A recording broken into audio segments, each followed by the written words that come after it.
Bharatiya Janata party की मरकज की सरकार को और खास तौर के ऊपर जम्मू के 29 भारतीय जनता पार्टी के एमएलए और 3 मेंबर पार्लियामेंट को शर्म आनी चाहिए कि आज जम्मू कश्मीर कॉलेजेस, स्कूलों के, यूनिवर्सिटीज के बच्चे जम्मू की सड़कों के ऊपर नेशनल लॉ यूनिवर्सिटी की मांग करते हुए बेरहमी के साथ उनके ऊपर लाठीचार्ज होती है, धक्का मुक्की होती है, उन्हें हिरासत में लिया जाता है।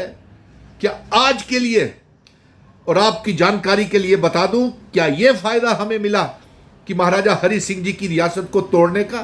डोगरा महाराजा हरि सिंह जी की वो रियासत जो कभी मुल्क था, जो जम्मू कश्मीर, लद्दाख, पीओके, गिलगिट बल्टिस्तान तक जिसकी सरहदें थी, क्या यह फायदा हुआ 5 अगस्त 2019 को आपने हमारी जम्मू कश्मीर रियासत को मामूली सा यूनियन टेरिटरी बना करके हमारा आर्टिकल 370 छीन करके और इल्जाम हमारे ऊपर तरह तरह के लड्डू और मिठाइयां आपने बांटी। लेकिन आज हमारे नौजवान, यूनिवर्सिटी कॉलेजेस के नौजवान लॉ यूनिवर्सिटी के लिए ऐसे सड़कों के ऊपर आपने उन्हें लाठीचार्ज, बेरहमी के साथ धक्का मुक्की और बेइज्जती की, हमारी बेटों और बेटियों की उनके सड़कों के ऊपर आपने उन्हें घसीटा। क्या लॉ यूनिवर्सिटी का धोखा आपने हमसे किया, विश्वासघात भारतीय जनता पार्टी ने हमसे किया। मैं अवाम की जानकारी के लिए अपने नौजवान भाइयों को, हमारे बच्चों को मैं ये बताना चाहता हूं कि जब 5 अगस्त 2019 को इन्होंने हमारी रियासत को तोड़ा, आर्टिकल 370 को हटाया और उसके बाद जब लेफ्टिनेंट गवर्नर मनोज सिन्हा साहब जम्मू के लेफ्टिनेंट गवर्नर बने, उन्होंने लॉ यूनिवर्सिटी और साथ में जमीन कश्मीर को दी।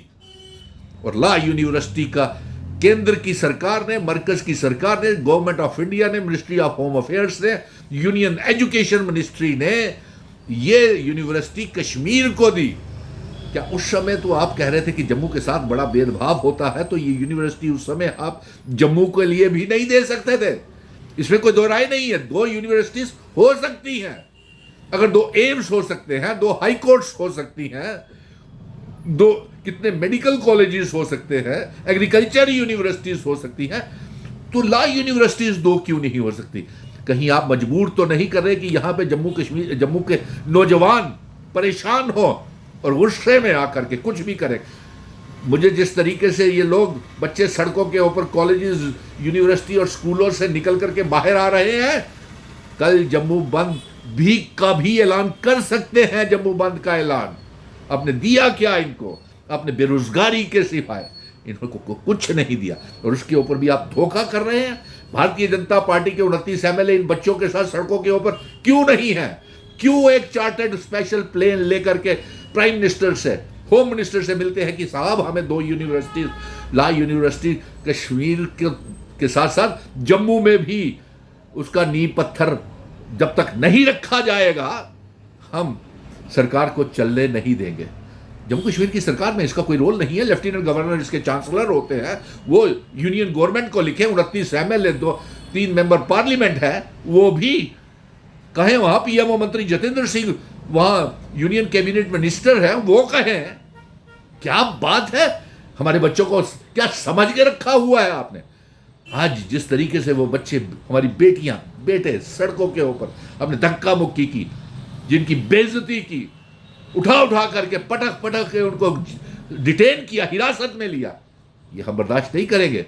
और यही बच्चे अगर कल को बेकाबू हो गए तो ये जम्मू बंद का आह्वान भी हो सकता है। और दूसरी तरफ आपने यूनिवर्सिटी ग्रांट कमीशन के माध्यम से अब आपने यूनिवर्सिटीज के बच्चों को, तालिब इल्मों को, नौजवानों को भी कास्ट के सिस्टम के ऊपर आप बांटने का प्रयास कर रहे हैं। शर्म आनी चाहिए। पहले हिंदू खतरे में था, एक हो तो सेफ हो, अब एक हुए तो उसमें भी डिवाइड एंड रूल की पॉलिसी कर दी। हम भी स्कूलों में पढ़े हुए हैं, कॉलेजेस, यूनिवर्सिटी में भी सुनील डिंपल पढ़ा हुआ है, लेकिन हमने ये अपने दोस्तों में ये नहीं सोचा कभी कि ये किस समूह से आता है, किस मजहब का है, किस धर्म का है, ये हिंदू है, मुस्लिम है या किस कास्ट से बिलोंग करता है। आप हमारे बीच में दरारें, नफरत की दीवारें खड़ी कर रहे हैं।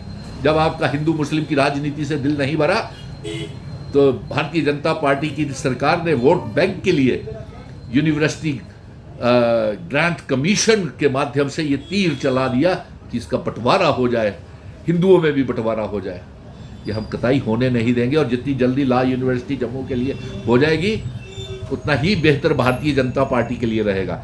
और मैं अपने नौजवानों से कहूँगा, आपको हम पूरा समर्थन करेंगे इस जंग के लिए। और अगर नींव पत्थर रखा जाएगा लॉ यूनिवर्सिटी का, तो दोनों जगह जम्मू और कश्मीर में भी इकट्ठा रखा जाएगा। हम तो अभी लद्दाख के लिए भी लॉ यूनिवर्सिटी की मांग कर रहे हैं, और यूजीसी कानून को वापस लिया जाए, और जल्द से जल्द हमारा गवर्नमेंट मेडिकल कॉलेज कटरा जो आपने बंद किया हुआ है उसमें माइनॉरिटी का स्टेटस दे करके उसे हिंदुओं के लिए सीटों का कोटा रखा जाए। अगर ये यूजीसी और ये नेशनल लॉ यूनिवर्सिटी जम्मू में खोलने से इनकार किया और मेडिकल कॉलेज शुरू नहीं किया, तो जम्मू की आवाम जम्मू बंद का ऐलान भी कर सकती है।